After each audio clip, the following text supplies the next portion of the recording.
Imagina que pudieras viajar en el tiempo. No 1000 años, 300 millones de años hacia atrás. Aterrizas, abres la puerta de la máquina y lo primero que sientes no es miedo, es algo más raro. Te falta el aire de tanto que hay. El aire es espeso, pesado, como respirar dentro de un invernadero a punto de explotar. Hueles a tierra mojada y a algo casi eléctrico, como antes de una tormenta. Y entonces lo escuchas, un zumbido, bajo, constante, como el motor de un dron militar pasando sobre tu cabeza. Levantas la vista y entre los helechos del tamaño de palmeras, algo se mueve, algo que no debería existir. Bienvenido al Carbonífero, la única era en la historia de este planeta donde los reyes no tuvieron columna vertebral, donde un 100 pies podía ser tan largo como tu coche, donde una libélula cazaba lagartos al vuelo como si fueran moscas, y donde un solo rayo era capaz de incendiar un continente entero. Hoy vamos a viajar a la era más peligrosa que jamás existió. Y te aseguro una cosa, cuando termines este video, vas a mirar a la cucaracha de tu cocina con muchísimo más respeto, porque sus tataratataratatarabuelos fueron literalmente los dueños del mundo. Vamos allá. Estamos hace unos 359 millones de años. Los continentes ni siquiera existen como tales. Se están moviendo en una coreografía que terminará formando un único supercontinente llamado Pangea. Pero todavía no hemos llegado a ese punto. Lo que sí hay es agua. La tierra firme está agrupada alrededor del ecuador, así que todo el planeta es una franja tropical gigante. No hay inviernos, solo lluvias intensas y lluvias todavía más intensas. El resultado son pantanos hasta donde alcanza la vista. Y ahora mira hacia arriba. No vas a ver robles, ni pinos, ni siquiera hierba. La hierba todavía no se ha inventado. El árbol dominante se llama Lepidodendron, el árbol de escamas, y mide hasta 50 metros. Un edificio de 15 pisos, pero con piel de cocodrilo en lugar de corteza. Y aquí viene lo más raro. Técnicamente, no es un árbol. Es un pariente gigante de los musgos. A sus pies, los helechos son del tamaño de cocoteros. Sus hojas forman una bóveda verde que apenas deja pasar la luz del sol. Y hay un detalle escalofriante en este paisaje. No hay pájaros, no hay cantos de aves, no hay ningún sonido producido por un vertebrado terrestre, porque los vertebrados terrestres prácticamente no existen todavía. Es un mundo casi en silencio, verde, húmedo, eterno. Y en ese silencio, los únicos que mandan son ellos, los invertebrados. Pero antes de conocerlos, una pregunta. ¿Cómo demonios llegaron a ser tan grandes? La respuesta empieza, irónicamente, con la muerte de los árboles. En el mundo de hoy, cuando un árbol cae, las bacterias y los hongos lo descomponen. En unos años, ese tronco es tierra otra vez, un ciclo cerrado. Pero en el Carbonífero pasó algo extraordinario. Lo que los científicos llaman, medio en broma, el bug de la naturaleza, un fallo en el sistema operativo del planeta. Los árboles habían desarrollado un material nuevo para crecer hacia arriba sin doblarse, la lignina, lo que hace que la madera sea madera. ¿El problema? Que los hongos y las bacterias todavía no habían aprendido a comerla. Así que cuando un lepidodendron de 50 metros caía, se quedaba ahí, y caía otro encima, y otro, durante millones de años. y todo el carbono que esos árboles habían absorbido, en vez de volver al aire, se quedó enterrado bajo tierra. Y ahora conecta los puntos. ¿Sabes qué pasa cuando entierras millones de toneladas de madera durante millones de años bajo una presión enorme? Se convierte en carbón. Sí, el carbón que durante 200 años movió las locomotoras y las fábricas de la revolución industrial. Son los bosques del Carbonífero. La era se llama así por eso. Pero volvamos al misterio. Si el carbono se queda enterrado, ¿qué pasa con el oxígeno? Las plantas siguen liberándolo al aire, pero ya no se consume en la descomposición. Así que el oxígeno empieza a acumularse. Año tras año, milenio tras milenio. Hoy, el aire que respiras tiene aproximadamente un 21% de oxígeno. En el pico del Carbonífero llegó al 35%. Es la diferencia entre conducir un coche normal y pilotar un Fórmula 1. Y aquí está la clave. Los insectos no respiran como tú. No tienen pulmones. Tienen un sistema de tubitos diminutos que llevan el oxígeno desde unos agujeros en su cuerpo directamente hasta sus órganos. Y ese sistema tiene un límite físico muy concreto. Si el insecto crece demasiado, el oxígeno no llega al centro de su cuerpo. Se asfixia desde dentro. Por eso las cucarachas de hoy miden lo que miden. No es que la naturaleza no haya querido hacerlas más grandes, es que físicamente no pueden serlo. Pero en el Carbonífero, con un 35% de oxígeno, el techo se levantó. Es como si alguien hubiera quitado el limitador de velocidad de la evolución.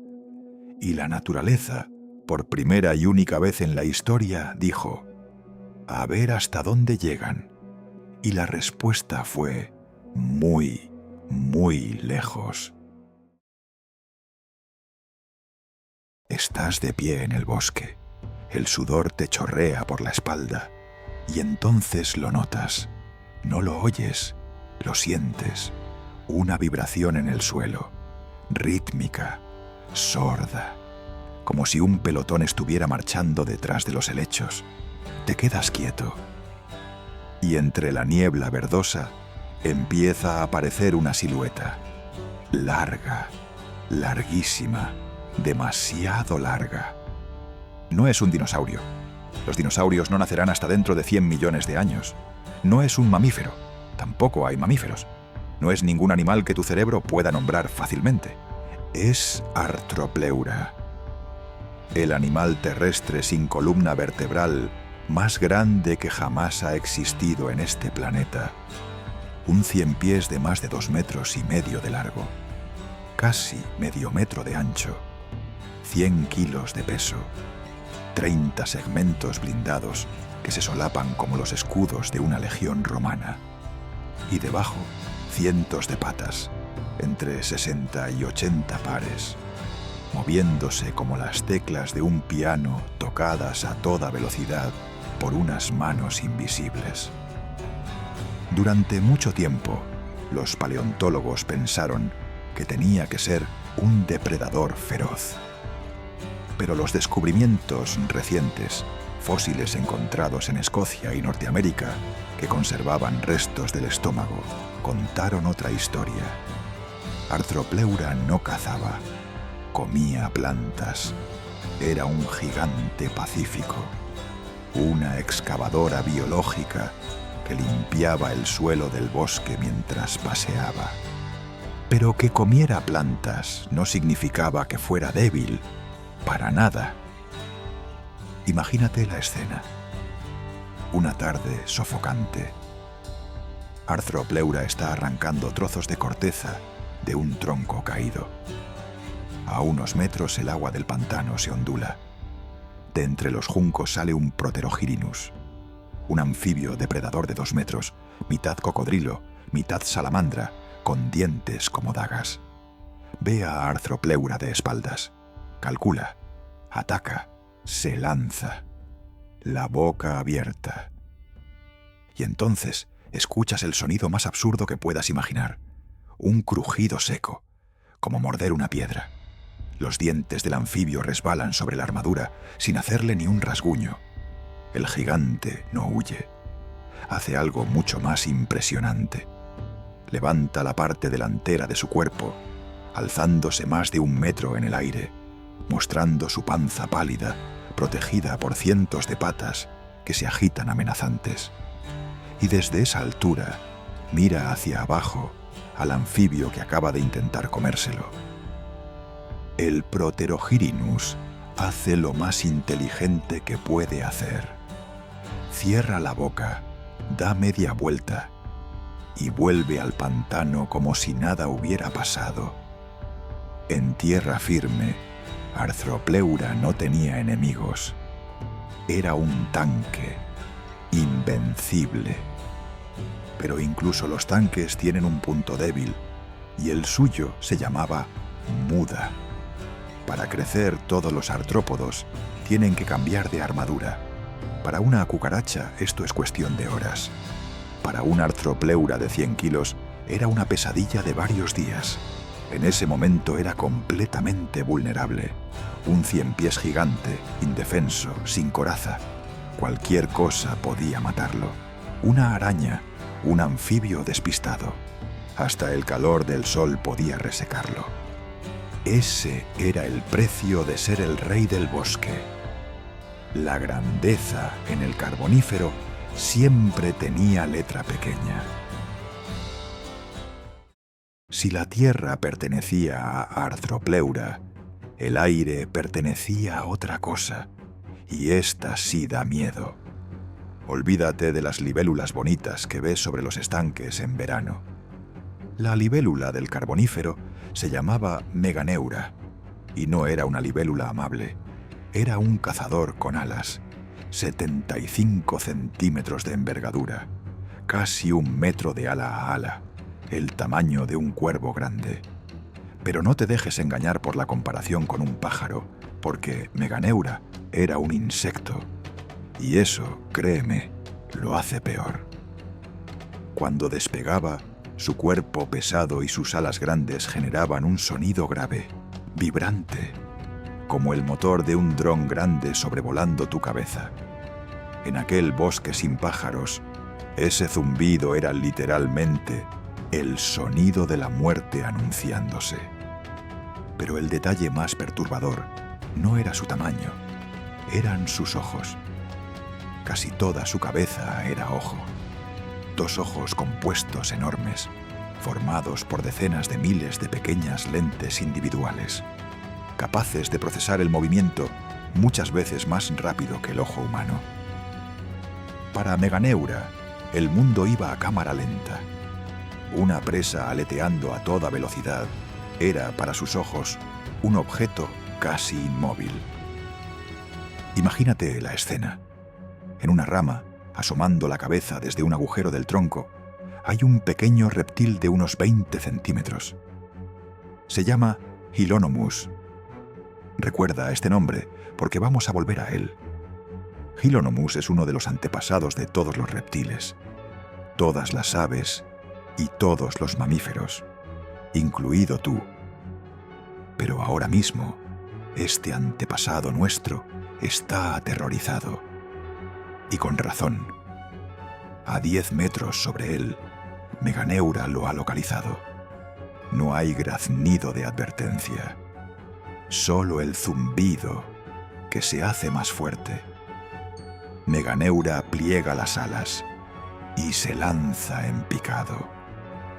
Sus 6 patas, que en el suelo apenas le sirven para caminar, en el aire se transforman.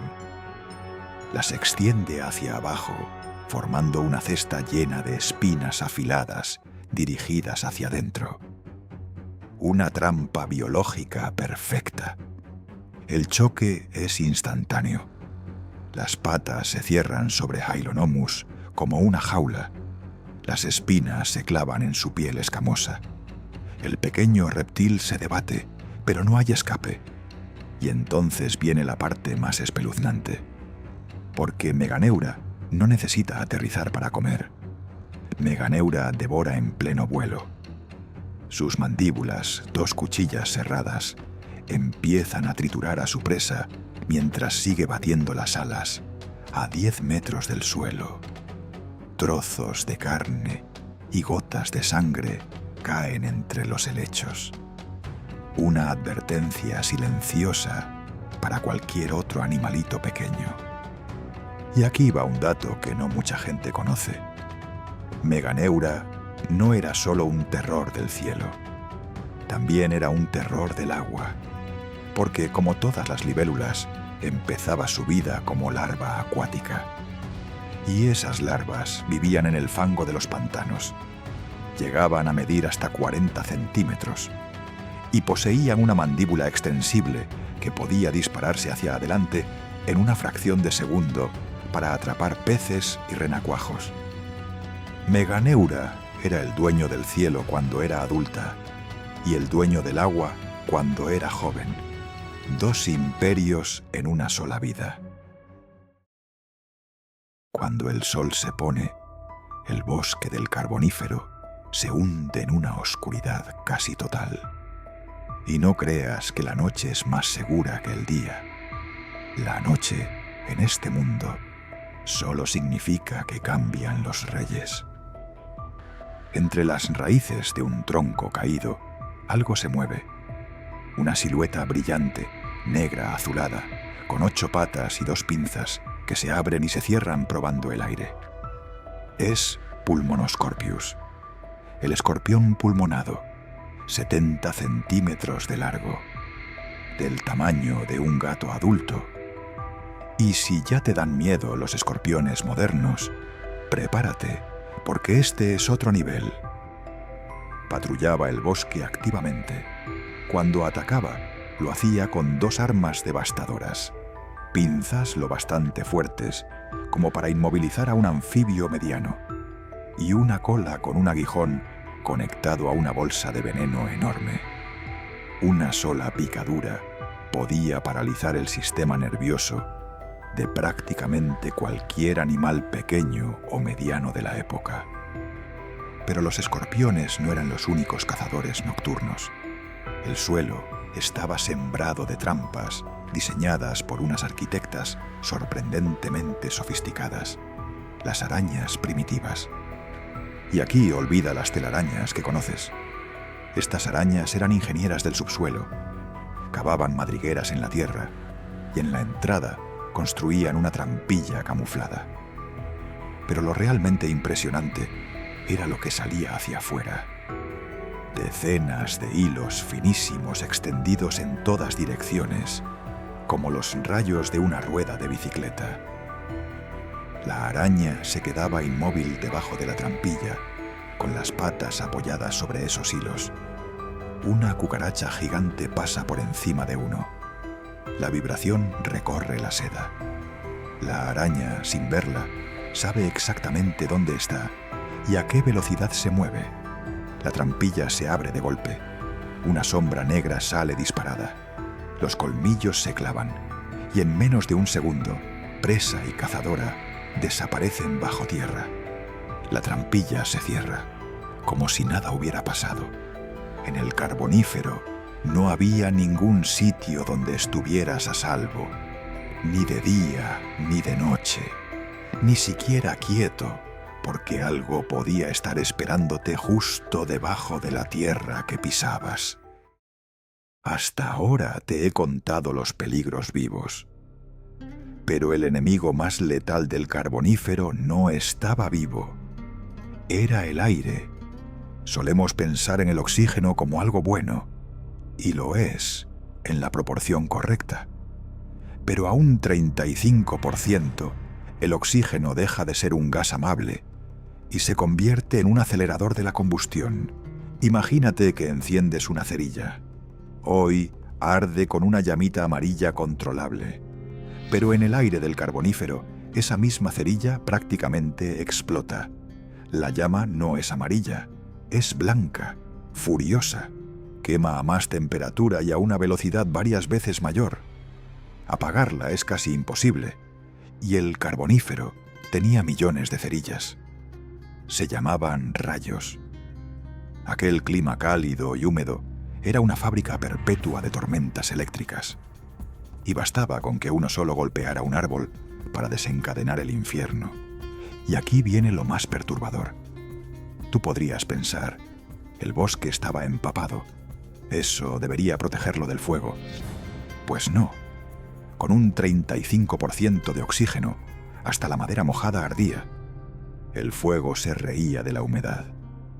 Las llamas saltaban de copa en copa, generando tormentas de fuego que podían arrasar cientos de kilómetros cuadrados de selva en cuestión de horas.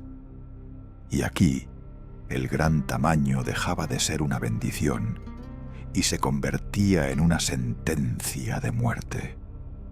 Piensa en Arthropleura. Cuando el fuego se acercaba, era demasiado grande para esconderse y demasiado lento para huir. Su famosa armadura, que lo había hecho invencible, ahora se calentaba como un horno.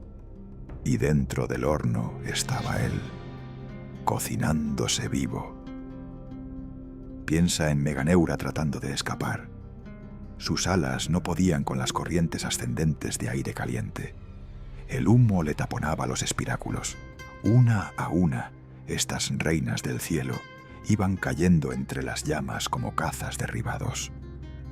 Los registros geológicos del Carbonífero están llenos de capas y capas de carbón vegetal. Cada capa es la huella de un bosque entero, reducido a cenizas en cuestión de días.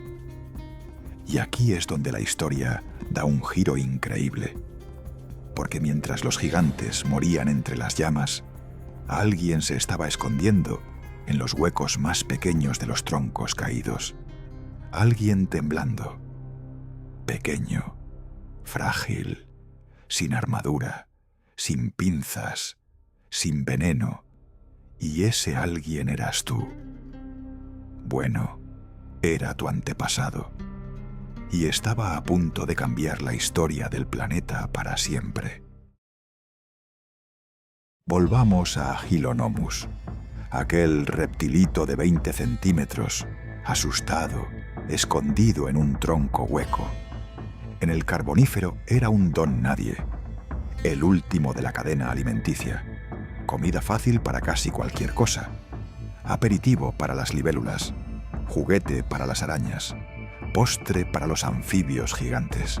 Y sin embargo, este pequeño cobarde llevaba dentro la invención más revolucionaria de toda la historia de la vida en tierra firme. Una invención más poderosa que cualquier armadura, que cualquier veneno, que el tamaño gigante. El huevo amniótico. Para entender por qué fue tan brutal, mira a los rivales de Hylonomus. Los anfibios. Los grandes anfibios del Carbonífero eran enormes y feroces, pero tenían una cadena invisible atada al tobillo. Sus huevos.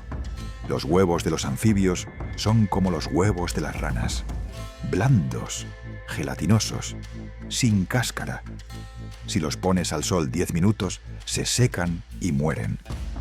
Y eso significa que los anfibios, da igual lo grandes que sean, están obligados a poner sus huevos en el agua. Son prisioneros del agua. Hylonomus y los primeros reptiles rompieron esa cadena. Inventaron el huevo con cáscara. Una envoltura dura que hacía algo aparentemente imposible. Por un lado, impedía que el agua del interior se evaporara. Por otro, permitía que el oxígeno del exterior entrara para que el embrión pudiera respirar. Era, literalmente, un pequeño traje espacial biológico. ¿Y qué significaba esto en la práctica? Significaba libertad. Un reptil podía poner sus huevos donde le diera la gana, en la arena, en un tronco, entre rocas secas en lo alto de una colina, lejos del agua, en lugares donde ningún anfibio podía atreverse a reproducirse. Mientras Arthropleura dependía de los bosques húmedos para mantener su cuerpo gigante hidratado, mientras los anfibios dependían del agua para reproducirse, nuestros pequeños antepasados estaban desarrollando, en silencio, la tecnología biológica que les iba a permitir conquistar lugares donde ningún otro animal podía vivir. Tierras secas, desiertos, cordilleras. Y esa tecnología iba a ser la diferencia entre vivir y morir, porque la prueba final estaba a punto de llegar. Hace aproximadamente 305 millones de años, cuando el Carbonífero estaba en su época dorada, cuando los bichos gigantes reinaban sin oposición, la Tierra se dio la vuelta. Los científicos lo llaman el colapso de la selva tropical del Carbonífero. Un cambio climático global, brutal y rápido, que tiró abajo todo el imperio. La causa estaba en el movimiento de los continentes. Al chocar para formar Pangea, se levantaron cordilleras enormes que cambiaron la circulación del viento y la humedad. Al mismo tiempo, en el Polo Sur, los glaciares empezaron a expandirse, atrapando enormes cantidades de agua. El clima global pasó de cálido y húmedo a más frío y mucho más seco. Las lluvias tropicales se hicieron escasas. Empezaron las sequías. El verde de los bosques se rompía, se fragmentaba en pequeñas islas verdes, flotando en un mar creciente de tierra seca. Y entonces vino el golpe definitivo. Cuando los árboles empezaron a morir masivamente, la gran fábrica de oxígeno del planeta se apagó, y el oxígeno empezó a caer, del 35% al 30%, del 30% al 25%, a niveles incluso por debajo del 21% que tenemos hoy.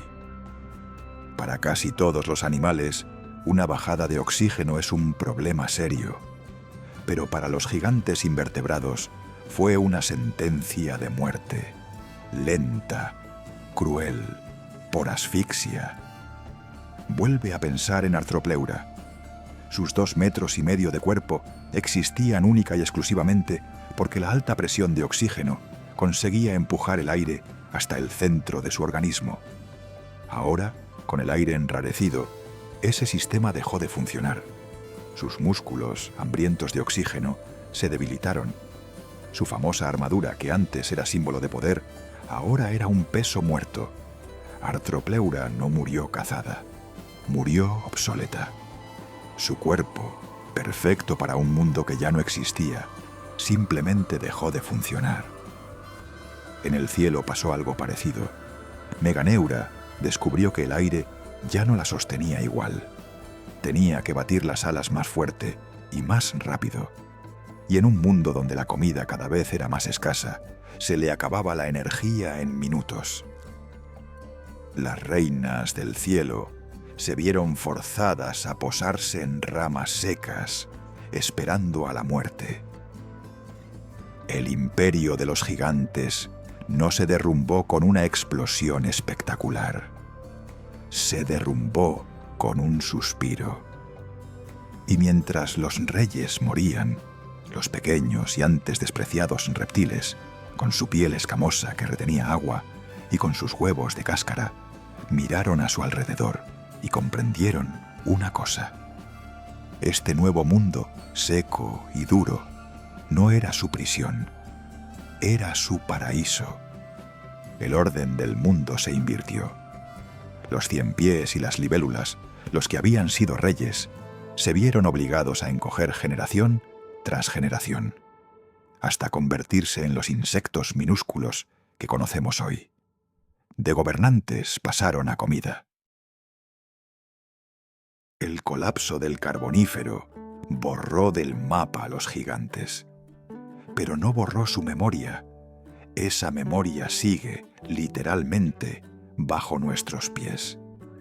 Cada vez que ves un trozo de carbón, estás tocando los restos de aquel imperio perdido. La energía que mueve buena parte de nuestra civilización moderna es, literalmente, la luz del sol que se quedó atrapada en aquellos bosques hace 300 millones de años.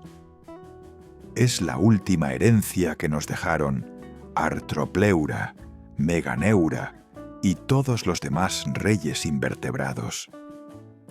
Pero quizá la lección más importante no está en el carbón, está en Hylonomus, aquel reptilito de 20 centímetros, asustado, escondido en un tronco hueco, el que era comida para todos los demás, el que parecía no tener ninguna oportunidad. Ese animal, tan poca cosa, fue el que sobrevivió. Fue el que abrió la puerta a los reptiles, a los dinosaurios, a los mamíferos, a nosotros. Porque la lección eterna de la evolución no es que gane el más grande, tampoco el más fuerte, ni el más feroz. Gana el que mejor se adapta. Gana el que está dispuesto a cambiar cuando el mundo cambia.